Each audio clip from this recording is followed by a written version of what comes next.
ದೇಶಾದ್ಯಂತ ಇಲ್ಲಿಯ ತನಕ 2 ಲಸಿಕೆ ಪಡೆದವರು ಕೇವಲ 7.78 ಕೋಟಿ ಜನ ಹಾಗೂ ಮೊದಲ ಲಸಿಕೆ ಪಡೆದವರು 14 ಕೋಟಿ ಜನರು ಮಾತ್ರ.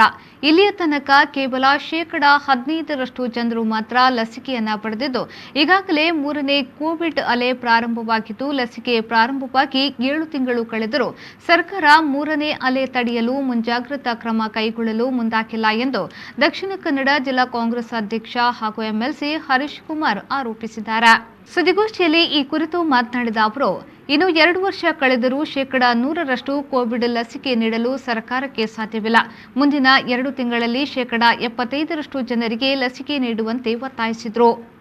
3ನೇ ಅಲೆಯನ್ನ ತಡೆಯಲು ಲಸಿಕೆ ಮುಖ್ಯ ಕಾರಣವಾಗಿದ್ದು, ಆದಷ್ಟು ಬೇಗ ಎಲ್ಲರಿಗೂ ಲಸಿಕೆ ನೀಡುವಂತೆ ಆಗ್ರಹಿಸಿದ ಅವರು, ಈಗಾಗಲೇ ರಾಜಕೀಯ ಕಾರ್ಯಕ್ರಮಗಳು, ಧಾರ್ಮಿಕ ಕಾರ್ಯಕ್ರಮಗಳು, ಸಭೆಗಳು, ಮಾರುಕಟ್ಟೆ, ಮದುವೆ ಮೊದಲಾದ ಕಡೆಗಳಲ್ಲಿ ಜನರು ಸಾಮಾಜಿಕ ಅಂತರ, ಮಾಸ್ಕ್ ಧರಿಸಿ ಕೋವಿಡ್ ತಡೆಯಲು ಮುಂದಾಗಬೇಕು ಎಂದು ಮನವಿಯನ್ನ ಮಾಡಿದರು. ದೇಶದಲ್ಲಿ ಲಸಿಕೆಯ ಪ್ರಮಾಣ ಬಹಳಷ್ಟು ಕಡಿಮೆ ಇದೆ. ನಾವಿನ್ನು 1-2 ತಿಂಗಳಲ್ಲಿ 3ನೇ ಅಲೆ ಬರ್ತದೆ ಅನ್ನುವಂತ ವರದಿಯನ್ನು ತಜ್ಞರು ಕೊಟ್ಟಿದ್ದಾರೆ. ಕೆಲವು ಕಡೆ 3ನೇ ಅಲೆ ಜೋರು ಇರುವುದಿಲ್ಲ ಅನ್ನುವಂಥದ್ದು ನಾವು ನೋಡ್ತಾ ಇದ್ದೇವೆ. ಕೆಲವು ತಜ್ಞರು ಬಹಳಷ್ಟು ಭೀಕರ, ಮಕ್ಕಳಿಗೆ ಕೂಡ ಕಾಡಬಹುದು ಅನ್ನುವಂತ ಒಂದು ವರದಿಯನ್ನ ಅವರು ಕೂಡ ನೀಡಿದ್ದಾರೆ. ಇವತ್ತು ನಮ್ಮ ದೇಶದಲ್ಲಿ 135-140 ಕೋಟಿ ಜನಸಂಖ್ಯೆ ಇದೆ ನಮ್ದು.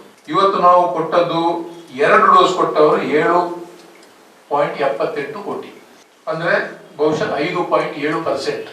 5.7%, 2 ಡೋಸ್ ತಗೊಂಡಂತವ್ರು, ಲಸಿಕೆ ತಗೊಂಡವರು ಇಡೀ ದೇಶದಲ್ಲಿ. 1 ಡೋಸ್ ತಗೊಂಡವರು 14 ಕೋಟಿ, ಅಂದ್ರೆ 10%. ಇನ್ನು 90% ಜನರು ಲಸಿಕೆ ತಗೊಳ್ಳಿಕ್ಕೆ ಈ ದೇಶದಲ್ಲಿ ಬಾಕಿ ಇದ್ದಾರೆ. ನಾವು ಲಸಿಕೆ ಉಚಿತ, ಎಲ್ಲರಿಗೂ ಲಸಿಕೆ ಅನ್ನುವಂತ ಬೋರ್ಡ್ ಅನ್ನು ಹಾಕ್ತಾರೆ. ಉಚಿತ ಲಸಿಕೆ ಕೂಡ ಇಲ್ಲ, ದುಡ್ಡು ಕೊಟ್ಟರು ಇಲ್ಲ. ಅದು ದುಡ್ಡು ಕೊಟ್ಟರೆ ಆದ್ರೂ ಕೆಲವರಿಗೆ ಸಿಗ್ತದೆ, ಉಚಿತ ಲಸಿಕೆ ಯಾರಿಗೂ ಸಿಗ್ತಾ ಇಲ್ಲ. ಉಚಿತ, ಎಲ್ಲರಿಗೂ ಉಚಿತ, ಎಲ್ಲರಿಗೂ ಲಸಿಕೆ ಅಂತ ಹೇಳಿದ ಮೇಲೆ ಅದು ದುಡ್ಡು ಕೊಟ್ಟು ತಗೊಳ್ಳುವಂತಹ ಪರಿಸ್ಥಿತಿ ಬರುವುದಿಲ್ಲ. ಎಲ್ಲರಿಗೂ ಉಚಿತವಾಗಿ ಕೊಡಬೇಕು. ಅದನ್ನು ಕೂಡ ಇವತ್ತು ಕೊಡ್ತಾ ಇಲ್ಲ. ಇವತ್ತು ಯಾರಿಗೆ ಎಷ್ಟು ಸಮಯದಲ್ಲಿ ನಮ್ಗೆ ಈಗ ಈ ದೇಶದ ಜನರಿಗೆ 75% ನಾವು ಲಸಿಕೆಯನ್ನ ಕೊಡುವಂತಹ ಜವಾಬ್ದಾರಿಯನ್ನು ವಹಿಸಿಕೊಳ್ತೀವಿ.